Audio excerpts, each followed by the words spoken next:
Welcome survivors, burnout community, and those just interested. It's Kelly Bubolz, owner, trainer, and burnout prevention mentor at KB Training Connections. Burnout is not taboo. It's our reality in this fast-paced society. But we are not going to let it drive the narrative to our stories. We're going to do something about it. So let's dig in.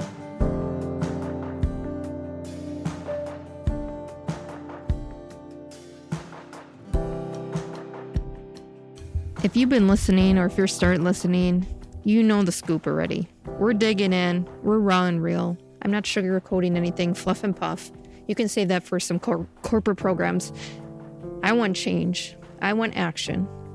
I want this world better than how I left it. I want it beautiful and balanced for my children and their friends and their family. But that takes action. And this episode is dedicated to something that we all like to avoid, including myself. I work in HR. I have communication skills. I feel like I'm a really good listener. Yet, this is a topic I've been putting off. This is episode 55, and I put it off this long. That's how uncomfortable this topic is. But it is super important to get out of this fog and zombie mode and moving back to energy, to start transforming your life back into control, to have these conversations. So we're not going to spend too much uncomfortable time in this, but I want to give you 7 big tips on creating healthy boundaries and how to have those conversations. Certainly we dig into this deep dive, more of a workshop form, and I've mainly done this in the leadership development sector, but I certainly see the crossover in burnout, because if we can't have these conversations, we're losing control. We're only in response mode, which is feeding that survivorship mode. So let's use a few of these tips to start creating and having healthy boundary conversations. The first one is identify your needs and values. Most of us don't know what we want, especially if we're in burnout. We're tired. We're exhausted. We're in this fog. We're in the darkness. I can't tell you what I want. I am in pain. I am sad. I am lonely. I want help, but I don't know what that help is. You feeling that? Before having a boundary conversation, it's important to identify what are your needs and values? What is missing? What is misaligned? And then this can help you communicate those boundaries more effectively to the people that need to hear them, to ensure that they align with your values. And if you don't take the time to identify what these are, how do you know what to ask for? How do they know how to support you? It's interesting when people are disgruntled with their jobs and I say, well, what do you want to do? What do you need? And they're not sure. If it's overwhelmed with workload, what's not of value to them? If it's, I don't have time, what are we spending our time on? These are all things we need to figure out, the needs, what we value, what motivates us before we even have those conversations. So the first tip is identify your needs and values. The second one is choose the right time and place. Oh man, do we always have the wrong time, wrong place? We want to be intimidating. We want to win. We want to call it out as it's happening when we're emotionally charged. But if you choose the right time and place where you and the other person can have a calm and private conversation without distractions and interruptions and being in that emotionally charged state, that ideal time will actually lead to a greater outcome.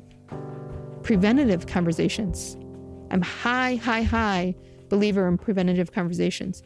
If you have that family member that just pisses you off, have that conversation before you see that family member. Via phone, a little FaceTime. Because it may feel awkward, but do you know what's even more awkward?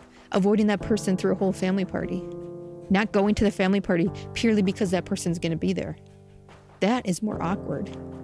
You're causing your own stress. You're reacting in response to their actions and behaviors. You're not in control. Get back in control. So the second tip is choose the right time and place. Number 3 is use I statements. Man, even my kids are teaching me this. And thank goodness they're teaching this in schools now, because I don't know about you, but I'm in my mid-30s and they didn't teach us a lot of these emotionally intelligence and stress management techniques when I was in school. And now you can see what's happening to us, right? So I'm really glad that they're taking the time in schools to teach not only our kids, but they're teaching us as well. And it's using I statements. So using I statements to express how you feel and what your needs are is going to be focused on your change and how people can support you rather than blaming or accusing the other person. You're not in control of them. You know this already. You're not in control of their behavior and their choices. So why cause that suffering? Let's face reality. You only can change yourself, so focus on I statements. For example, instead of saying, you always do this, say, I feel upset when this happens. Removing that blame and shame to the other person will cause their defense mechanisms to come down and have an actual conversation with you to get a better outcome, to be productive and constructive. But the moment you say, you always do this, they're going to be on the defense. So number 3 is use I statements. If my 3-year-old and 6-year-old and 8-year-old can use I statements, I can use I statements. Look at that growth. Number 4 is be clear, be specific. Sometimes because we don't know what we want, we're all over the place. So when you're clear and specific about what your boundaries are and why they're important to you, even using concrete examples to illustrate your points, people can understand those boundaries.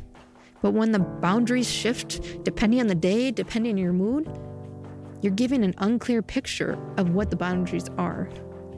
So be clear and specific. That's number 4. Number 5 is listening actively. Oh, that is hard. A majority of us just want to respond. We listen to respond. But listening actively to the other person's perspective, right? Perspective doesn't mean wrong, right? I win, you lose.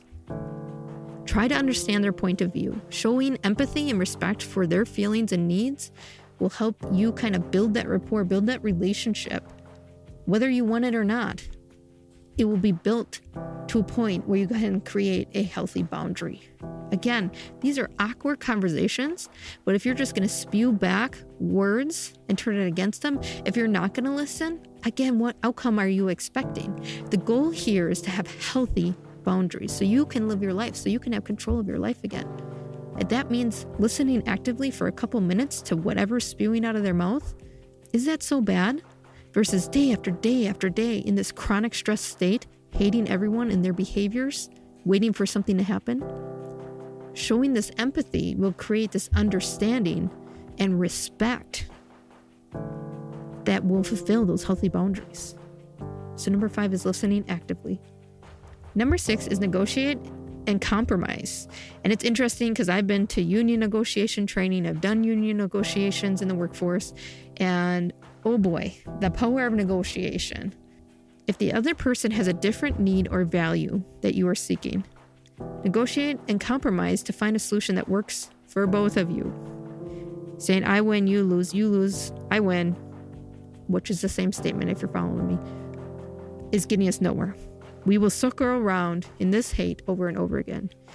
If I'm willing to make some adjustments and they're willing to make some adjustments on their boundaries slightly, if necessary, it's not a win-lose game. It's creating a strong bond of understanding that takes some wiggle room on both parties involved. We have to understand we like our little worlds and we like our routines and we like our boundaries. But in order to be healthy, it means that we also have to have a little bit open mind and understanding of other people's boundaries, correct? Otherwise, we're just going to isolate ourselves, and that's not a life either.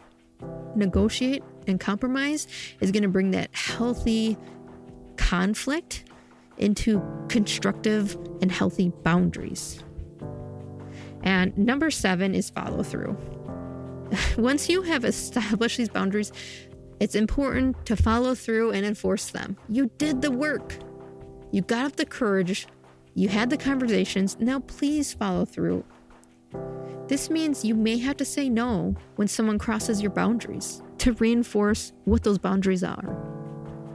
You have to take action if someone violates the boundaries over and over again, or have another conversation.